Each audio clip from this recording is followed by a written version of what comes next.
早速始めようか。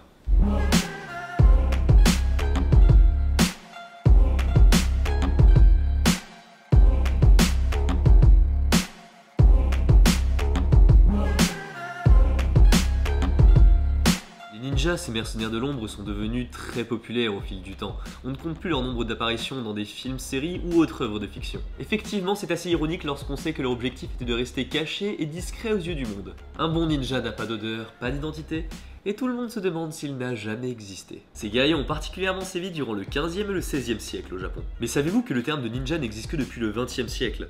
Leur vraie appellation, vous la connaissez aussi je suppose, c'est shinobi.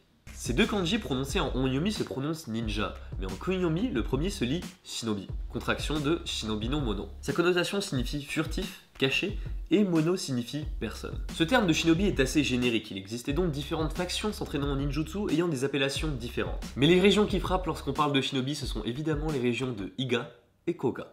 Au début du 15e siècle, à l'ère Sengoku, on va avoir droit pendant 150 ans à des guerres constantes pour obtenir le pouvoir sur les différentes provinces. Et ces mercenaires qui signaient avec n'importe quel seigneur féodal étaient très prisés. Ils étaient principalement engagés pour faire de la collecte d'informations, des assassinats sur commande et déclencher des incendies. Et pour qu'ils soient aussi parfaits du point de vue militaire, leur entraînement était insoutenable. Contrairement aux autres arts martiaux, le ninjutsu, l'art pratiqué par les ninjas, doit s'apprendre dès le plus jeune âge, environ dès l'âge de 5 ans. Et ce pour de bonnes raisons, la tâche n'est pas mince étant donné que la peur, le doute, la fierté sont des concepts qui sont voués à disparaître pour aspirer à devenir un bon shinobi. Il faut savoir analyser une situation à tout moment pour en tirer le meilleur profit. Bien entendu, la condition physique du shinobi doit être excellente, savoir grimper aux arbres, rester des heures durant immobile et escalader des murailles. Mais pour être un bon ninja, le physique ne fait pas tout. Il y avait aussi tout un aspect psychologique dans cet art, surtout lorsqu'il était question de collecte d'informations. J'entends par là, par exemple, savoir lire le langage corporel de l'adversaire pour déceler un bluff. De plus, les ninjas se faisaient souvent passer pour des moines pour pouvoir espionner leurs ennemis. Pour ce faire, ils avaient besoin de connaître parfaitement chaque dialecte, mimique et tradition de chacune des régions du Japon pour ne pas révéler leur identité. Pour continuer sur l'entraînement, les ninjas croyaient dur comme fer qu'en entraînant à leur paroxysme leurs 5 sens, ils pouvaient en éveiller un nouveau. Un 6e sens permettant de ressentir les intentions meurtrières. Par exemple, pour ce qui est de l'ouïe, on faisait tomber une épingle sur une plaque de fer et le bruit très léger permettait d'entraîner son oreille à repérer les bruits ennemis durant la nuit. Comment savait-il tout cela ? Eh bien, les historiens eux-mêmes ne sont pas très sûrs. Mais la piste de la transmission d'informations de sociétés secrètes chinoises est plus que plausible. Leur corps et leur esprit préparés à de nombreuses éventualités leur valaient largement l'appellation de guerriers d'élite. Mais comme si ça ne suffisait pas, ils possédaient également une collection d'armes aussi large que diverses. Je ne pourrais pas ici vous faire l'inventaire de toutes les armes utilisées par les shinobi du XVIe siècle, mais en voici quelques-unes que j'apprécie tout particulièrement. Makibishi.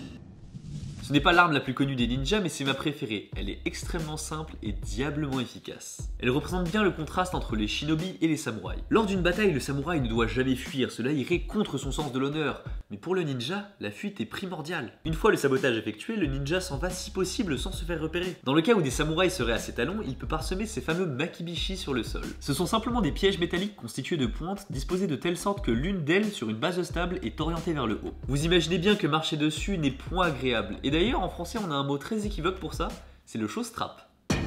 Bombe explosive. En effet, les shinobi étaient d'excellents chimistes sachant préparer de nombreuses mixtures pour réaliser des bombes diverses et variées. Certaines étaient utilisées comme de simples grenades pour faire des dégâts avec les métaux contenus à l'intérieur, tandis que d'autres étaient des fumigènes faisant un énorme bruit et créant une épaisse couche de fumée qui permettait aux ninjas justement de s'enfuir.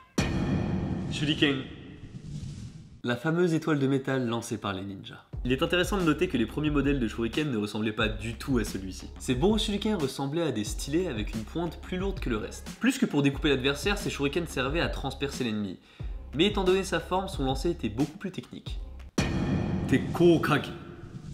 Je me doute que celui-là, contrairement aux autres précédemment cités, il ne vous dit pas grand-chose. Pour vous faire visualiser la chose assez simplement, ce sont des griffes. Dans le même style qu'un certain X-Men. Les ninjas s'en servaient au corps à corps contre les samouraïs, ces armes étant extrêmement légères et il suffisait d'esquiver le premier coup de l'adversaire pour pouvoir déchiqueter le visage du samouraï. Kikizutsu.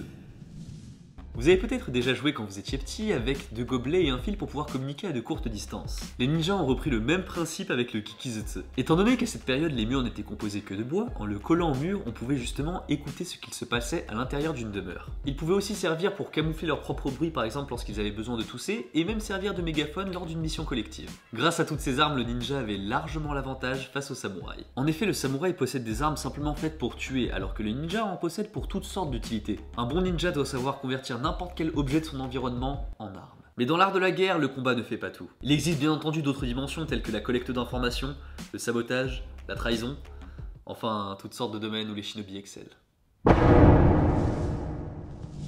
Mais qu'est-ce qu'ils étaient ingénieux. Il ne faut jamais oublier que le but du shinobi était de semer le trouble et le chaos chez l'ennemi. Ce n'est pas pour rien que les samouraïs détestaient les ninjas mais faisaient quand même appel à leur service pour se débarrasser d'un ennemi un peu trop encombrant. Mais devenant trop dangereux, ils ont été massacrés. Toutefois, on retiendra plusieurs techniques que les ninjas ont utilisées pour tromper leurs ennemis lors de la défense de la province d'Iga. Leurs ennemis ignorant la configuration du terrain et les shinobi la connaissant que trop bien, de multiples pièges étaient disséminés sur le chemin des soldats. Les fausses rizières. Ils attachaient des roseaux avec une corde et une pierre lestée pour faire croire à l'ennemi que le point d'eau était peu profond. Les samouraïs s'y aventurant avec leur monture découvraient alors trop tard que le point d'eau était beaucoup plus profond et finissaient même parfois noyés.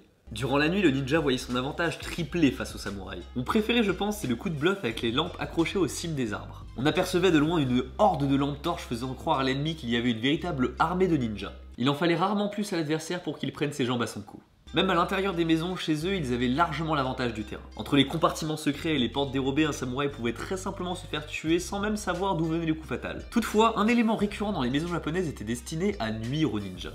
Ce sont les tatamis. Les tatamis traditionnels étaient confectionnés de telle sorte d'empêcher les attaques nocturnes durant le XVIe siècle. Il faut faire attention au sens de la fibre. Dans le bon sens, on ne fait pas de bruit. En revanche, si on marche dans le sens contraire, on fera un bruit qui pourra alerter les gardes. Pour contrer ce problème, les ninjas allaient jusqu'à marcher sur le dos de leurs mains pour ne pas faire de bruit avec un papier dans leur bouche pour dévier leur souffle.